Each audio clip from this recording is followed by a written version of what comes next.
Video अच्छी लगे तो चैनल को लाइक और सब्सक्राइब जरूर करें। जय श्री राम दोस्तों।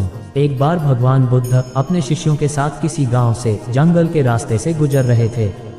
बहुत देर जंगल में चलने के बाद बुद्ध और उनके सभी शिष्य काफी थक गए।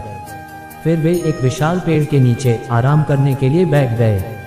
उस पेड़ के नीचे एक अलग ही शांति थी और सभी उस शांति का अनुभव कर रहे थे। कुछ देर बैठने के पश्चात गौतम बुद्ध के एक शिष्य के मन में एक सवाल आया। तो वह शिष्य उठा और महात्मा बुद्ध से बोला कि मैं आपसे एक प्रश्न पूछना चाहता हूँ। महात्मा बुद्ध ने कहा, पूछो, क्या प्रश्न पूछना चाहते हो? वह शिष्य महात्मा बुद्ध से कहता है, बुद्ध, मुझे आपके साथ बहुत समय हो गया है, लेकिन मैंने आपको कभी दुखी नहीं देखा। आपके चेहरे पर हमेशा एक लुभावनी मुस्कुराहट रहती है और हमें आपकी मुस्कुराहट हमें भीतर तक आनंद से भर देती है। आपके चेहरे पर एक अनोखी चमक है जो हमें कभी दुखी नहीं होने देती। पर मैं आपसे यह जानना चाहता हूँ कि मेरे भिक्षुक बनने से पहले मेरे जीवन में बहुत समस्याएं थी और मैं हमेशा दुखी रहता था, लेकिन मैं अभी तक नहीं जान पाया हूँ कि दुख क्या है। क्या आप मुझे बता सकते हैं कि असल में दुख क्या है?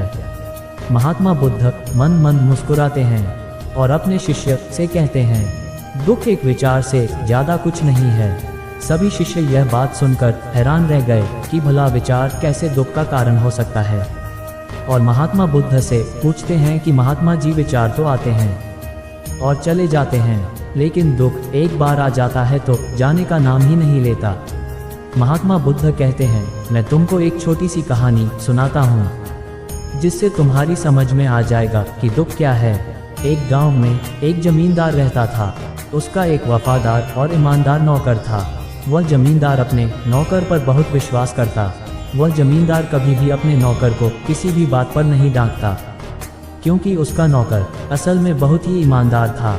एक बार जमींदार को किसी काम के लिए दूसरे शहर जाना पड़ा। कुछ दिनों के पश्चात जब जमींदार वापस लौटा तो अपने साथ कुछ कीमती सामान लेकर आया। उसने कीमती सामान को अपने कमरे में सजाकर रख दिया और अपने नौकर से कहा कि तुम्हें खास तौर पर इस सामान का ध्यान रखना है, लेकिन ध्यान रखना कि यह सामान टूटे ना, क्योंकि यह मुझे बहुत प्यारा है।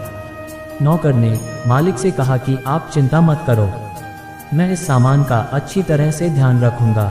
अगले दिन नौकर घर की सफाई कर रहा था कि अचानक उसके हाथ से वह कीमती सामान फिसलकर नीचे गिर गया और टूट गया।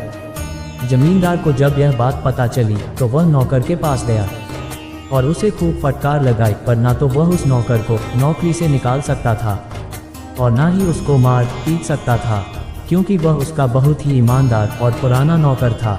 इसलिए जमींदार ने नौकर को डांट फटकार लगाकर ही छोड़ दिया।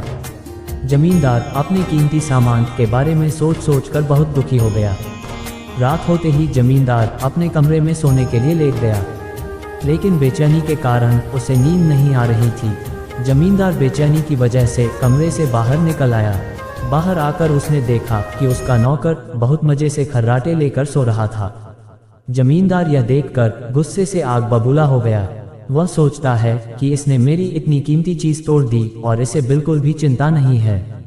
मुझे यहाँ नींद भी नहीं आ रही और यह मजे से सो रहा है। यह सोचता सोचता जमींदार अपने कमरे में वापस आकर लेट गया।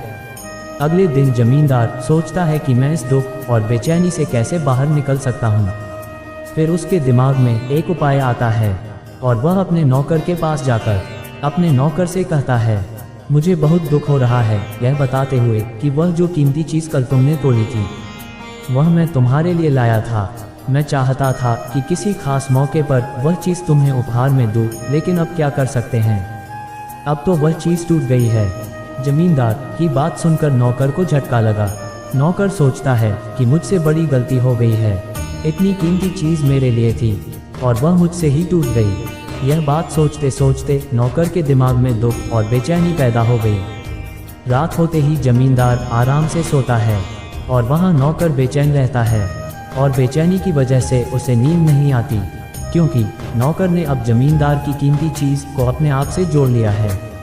इसलिए वह दुखी हो रहा था। पहले उस नौकर के दिमाग में यह विचार नहीं था कि वह कीमती चीज़ उसकी है, लेकिन अब उसके मन में यह विचार है कि अगर वह कीमती चीज़ ना टूटती तो वह उसकी होती। महात्मा बुद्ध कहते हैं, कि दुख केवल एक विचार है, और यह विचार कैसे पैदा होता है। जब हम किसी चीज़ को अपने साथ जोड़ लेते हैं, हम जिस भी वस्तु को अपने साथ जोड़ लेते हैं, वह वस्तु हमारे दुख का कारण बनती है। लेकिन असलियत यह है कि कोई भी वस्तु हमसे जुड़ नहीं सकती। हर चीज़ आपके पास है, लेकिन सिर्फ कुछ समय के लिए। कुछ समय के बाद वह चीज़ आपसे दूर हो जाएगी। हमें उस होने की घटना को स्वीकार करना चाहिए और आगे बढ़ना चाहिए। वीडियो अच्छी लगे तो चैनल को लाइक और सब्सक्राइब जरूर करें।